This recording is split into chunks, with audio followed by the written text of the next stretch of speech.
people. Welcome to the TOD show. I am Abayomi Odola, and I have on set with me today one of the best tech gurus in Nigeria. I mean, I'm actually blushing to have him on set with me. I have on set with me Mr. Afolabi. Okay. Hello, Mr. Afolabi. It's nice to have you on the show. Thank you very much, Odun. Thanks for having me. All right, sir. So can we meet you? Well, my name is Afolabi Kendioke. I'm the managing director of Global InfoSwift. Global InfoSwift is an IT company. We've been around for about 18 years now and still counting. And we've done quite a bit in the industry from when we started. And we've made, in our own little way, our own impact in adding value to the economy of our great country, Nigeria. I believe in the Nigerian dream, by the way. So I believe one day Nigeria will be great again. And that's why we're not jackpying, we're still here. Wow, that's a good one, actually. Thank you. Mr. Afolabi, what actually led you to this industry? Why tech?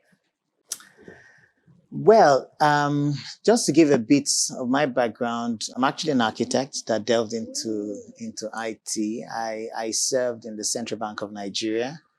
And I picked up my passion from there. And I made up my mind when I saw the challenges that were in Central Bank at the time. I made up my mind I was going to come out of Central Bank, even though they wanted me to stay, to retain me there. And I said, no, I wanted to come out, set up my business, and come back and solve some of the problems that I saw then. And that is exactly what I'm still doing 20 years or 18 years afterwards. And I strongly believe there's a huge gap, in the tech industry compared to, we're always importing technology. And my passion was, why can't we also export what we have? And so we started with developing, having programmers develop their own apps and so on and so forth. We started quite early. It didn't pay us then when we started because we could not fund programmers, at the time. So we decided to partner with several companies in the United States at the time. One was a company called Veritas. They went to backup and recovery solution. And then we're telling people then, way back, you can imagine 18 years ago, that, look, if something happens to your business, how do you recover, both technology and the people? And nobody listened to us because they felt, look, nothing can ever happen to us in Nigeria. I mean, we're prone to all sorts of things, but it never happens in Nigeria. And people never really believed in business continuity, but we never stopped. And but today, we have been able to achieve quite a lot in several organizations. Just to let you know, I was the pioneer of ISO standards in Nigeria. We started this I think it was 2009 with First Bank. First Bank were the first organization to embrace ISO certification, which was around information security and business continuity. Information security, why? Because then in the wake of telcos, I mean, you see people were just using our data. You just get a message from someone unsolicited. We're wondering, there's no data protection in Nigeria. How do we, even within the banks, there was a lot of fraud, and information security ISO standard became very necessary. And in 2009, we got First Bank of Nigeria to be the first commercial bank to be certified to information security in 2009. And that was quite impressive because just after they got certified, I think the governor of Central Bank then was Lamido Sanusi Lamido, yes, who then invited us through Mr. Tunde Lemon, the deputy governor as well. And we got Central Bank of Nigeria certified in 2013. And they became also the first central bank in Africa to be certified to that standard. And so Central Bank afterwards then mandated all the banks to start complying to all of these standards because they saw the relevance and the importance. If you look at Nigeria, the reason why a lot of our products are not exportable is because there are no standards. And within the financial sector, we needed to begin to embrace standards as well. So Central Bank mandated all the banks to start complying. And every year, Central Bank also involves us as an organization to help them to audit the banks, which we still do till today. So for me, the value there is I have seen the improvement. I have seen the value that tech has brought into our country, Nigeria, in spite of our limitation in terms of internet penetration. But that is also growing. Nigeria today is celebrated as one of the countries where tech is booming. We have people like Flutterwave, we have Kuda, and a lot of investors are coming to Nigeria wanting to embrace, what we're doing. It might interest you to know that when it comes to banking, when it comes to innovation in the banking sector, Nigeria is really, really ahead, ahead of a lot of countries, and so for me, I'm really very proud and I'm glad to have been part of that, making that history. Wow, fantastic. Thank you. So Mr. Falabi, what is the major challenge facing the tech industry in Nigeria? One of the major challenges. Very interesting question, Odun, because I know today in Nigeria, I know fintech is moving faster than regulation. So a lot of the fintechs, when they're looking for funding, one of the biggest risks they say is regulatory risk, right? But I also know, because I work very closely with the central bank, that central bank is really doing a lot. They're not saying that don't innovate, but they're just saying innovate within the rules, within the guiding rules, So there is a lot of value that central bank is bringing to the table in order to ensure that at least people's funds are protected within some of those fintechs, if you like. So one of the challenges you will see is regulatory risk. One of the projects we're currently working with the central bank is what we call a sandbox. And Sandbox is something that we're working with our partners called MTech to introduce to the Nigerian fintech industry, where if you want to innovate, right, it's like a test environment in the central bank. So you connect to that sandbox where you can test your technology, and central bank is aware, they can also see. It makes it a lot easier for them to make an informed decision, either to give you a license or to give you approval. So that to be sort of a bridge, so that at least they very well know exactly, what you're trying to innovate, what problem you're trying to solve in the marketplace, And like I said, central bank is doing quite a lot in that space. They just finished what we're calling promoting their own e-Naira. They just finished e-Naira, yes. So, sir, the e-Naira thing, yes. A lot of youths are actually not accepting it. What do you think the government should have done better, or what can they do to make youths accept this e-Naira? I think central bank, they've made the first move. Yes, when it was announced initially, they had, truth be told, they had limited time to go to market. So there wasn't enough stakeholder engagement, in my opinion. And so when it was first launched, people didn't really understand exactly what it was all about. Sure. And so, but again, central bank, they took 2 steps back to then start engaging the stakeholder community, i.e. the fintechs and so on and so forth. And what they have done of late, which is really very commendable, is they worked with a company, African Fintech Foundry, AFF, under Access Bank, led by a gentleman called Daniel Aware, whom I worked with very closely. I was one of the judges, where Central Bank did their first e-hackathon, where they engaged over 5,000 fintechs to come and innovate around the e-Naira, and use that to solve different problems, within the country, i.e., a lot of different sectors, technology, tech sectors, the hospitality sector, and so on and so forth, even agri. And it was quite mind-blowing, because out of 5,000, we narrowed down to 20, then to the first 3. And Central Bank actually gave seed funds, to the first to support, this industry. These 3 companies that won. which is quite encouraging. For the first time, Central Bank is coming to say, you know what, I'm giving you open arms.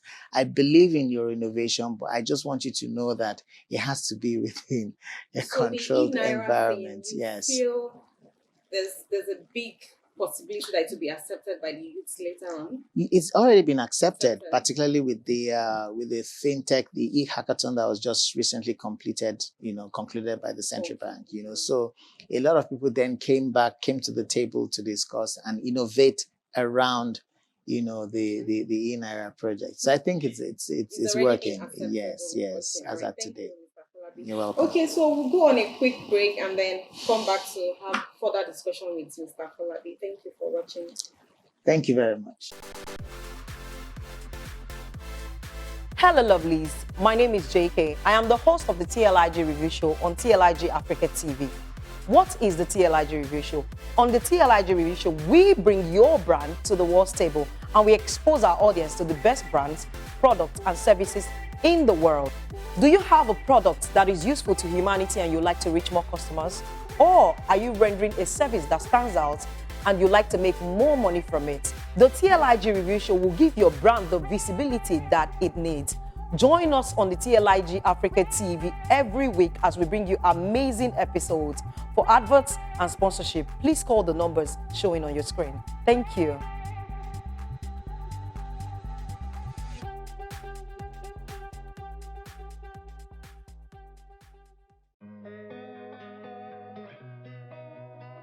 Video marketing is one of the quickest ways to capture the attention of your audience for maximum results. At CLIG Africa Media, we have productive video packages just for your business. We shoot videos like product hype, explainer videos, product educational videos, testimonials, and lots more. For more information, call us now. We are what you need for your business success.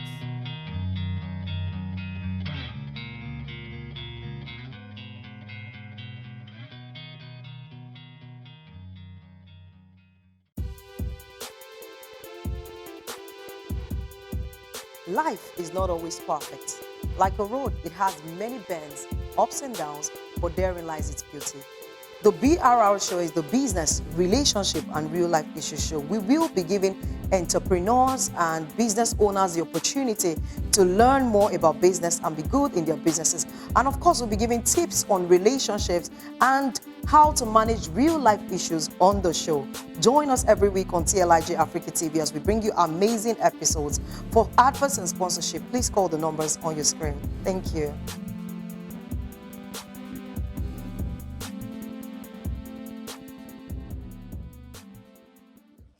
Hello, welcome back from the break, and I still have on set with me Mr. Falabi. Mr. Falabi, aside from tech, according to what I have on your profile, you do other things: logistics, hospitality, the runway jazz, the lifestyle thing. How are you being able to juggle all of this together? Very interesting, and like they say in life, follow your passion. I love music a lot. I play saxophone. I'm also a jazz artist. So I started what they call the runway jazz a couple of years ago.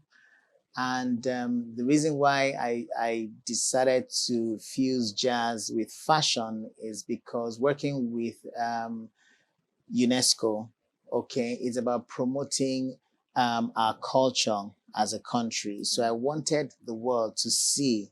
They say that they'll see what you wear before they hear what you have to say, right? So I really wanted, people to really appreciate our culture, the global world to really appreciate our culture. So that's why I decided to do the runway jazz. We bring international artists, Grammy Award winners like Kirk Whalum. I brought in Kirk Whalum and Naji, Gerald Albright. Yeah. And again, fuse them with our Nigerian artists, and so on and so forth, like Yinka Davies and so on and so forth. And that has really been very beneficial. And we've showcased quite a lot of Nigerian fashion gurus as well. I have a couple of them that have been on our show, on our program, working also with Lagos State.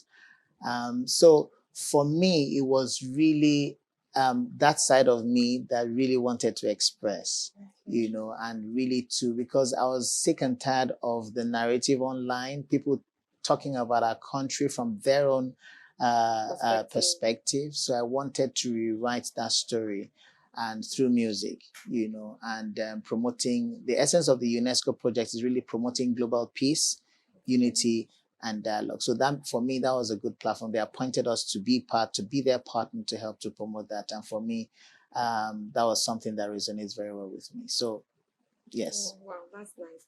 Mr. Falabi, can we get to know more about your personal life, family? What do you do aside from the tech thing? Interesting. Like I said, I mean, I'm married with 2 kids, a boy and a girl, and they're both musicians as well. Okay, at least both of them play saxophone and one sings as well. So they play different kinds of instruments actually. So for me, I'm a family man. Like I said, I love music. And I love to mentor young people. I mean, within the church sphere, there are lots of young people that I love to mentor because I believe that Nigeria is not doing enough really to support the youth in the young people. I think the older generation have failed the youth. And for me, I needed to be some sort of bridge, to let them know that there is hope. There are loads and loads of young people today that are leaving the country. It's not meant to be. It is because the country is really not catering for the youth. And we have huge potential in our country. The capital that we have is our people, the asset that we have, but we're not mining that asset, which is very painful. So I love to mentor a lot of young people, to be honest, and let them see that behind every dark cloud, there might still be a silver lining, So that's part of what I have passion doing, to be honest. Okay. So the hospitality part of your business. Okay, interesting. That part, people feel like, oh, Mr. Falabi is this calm and reserved person. Yes. How is it running this hospitality business? Very interesting. Like I said, my first degree, I'm an architect, so I love to, I love to create spaces, so I got the space and I decided to create like a co-working, co-living kind of environment. So you come in there, we have rooms, we have guest rooms, we have restaurants, we have swimming pool. You can work and play. We have boardrooms, meeting rooms that you can just be comfortable and literally do everything you want to do within that space. And I love it because, it's also a networking place for a lot of our business people. They just come in there, we network, we do small, medium events and so on and so forth. So for me, I just needed an environment where we can truly express ourselves. So during the day, I work, okay? In the evening, I remove my jacket and I play jazz. And we play music by the poolside. And, people generally have fun. And it's really about balancing life, to be honest, yes. The hospitality business, we all know that there's this common challenge, which is the supply of electricity. Do you experience that at any point? Yeah, it's really a major challenge because, diesel at some point got into close to 800. In Nigeria, you have to literally generate everything. You have to generate your power, you have to generate your water, you have to do, so for a medium and small business, it's tough. But, tough times never last, tough people do. So you just have to keep going. Look at the indices and see how, you can make amends and move on, literally. So that's basically what we do. Never give up. Yes, true. Never give up. Recently, you posted on your Instagram handle about AIDCA, a program for African leaders and entrepreneurs. Yes. Can you tell us more about the AIDCA? Okay, so this is being promoted by a company that I'm involved with, Dortmund Communication, in partnership with Times of Jerusalem, DMCC from Dubai. And what they're basically doing is we're talking about innovation in a digital economy in Africa. Okay.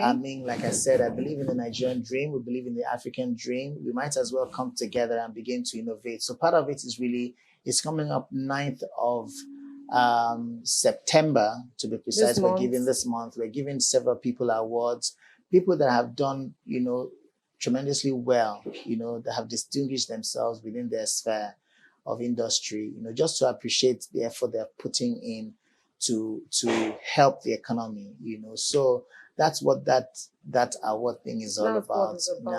Like I said, I'm deeply involved. For us, it's just to let people know that there is hope, in Nigeria, and for all of us to prepare to get our voting cards and be ready to vote in 2023. I don't have to ask. I know you have a voter's card. I do. And most people will be like, don't go out to vote, this tout of a thing coming out on election day to destabilize everything. Do you feel 2023 will be better? I think there's a bigger awareness now. Okay. Everybody, before, we're made to believe that your vote doesn't count, but the truth is your vote Actually truly counts. If your vote doesn't count, they won't give you bread and biscuit not to come out, right? So the vote counts. So, there are loads of younger people that are now planning to come out for the very first time because we all believe that our vote truly counts, and we must indeed come out and truly vote, or else we should not complain after 2023. We must all get involved, and that is the only way we can truly make the change that we truly deserve as a nation. I believe in the Nigerian. I believe in Nigeria so much, and I'm sure you know that. I do. All right, thank you, Mr. Falabi. Okay, so to wrap up the show, what advice do you have to give to upcoming people in the tech or as an entrepreneur in Nigeria? What advice do you have to give to them? As a serial entrepreneur, all I can say, I believe so much in what Martin Luther King Jr. said. He said, never follow where the path may lead. Rather follow where there is no path and leave a trail. What does that mean? Yes, you can learn from other people, but learn to chart your own channel, right?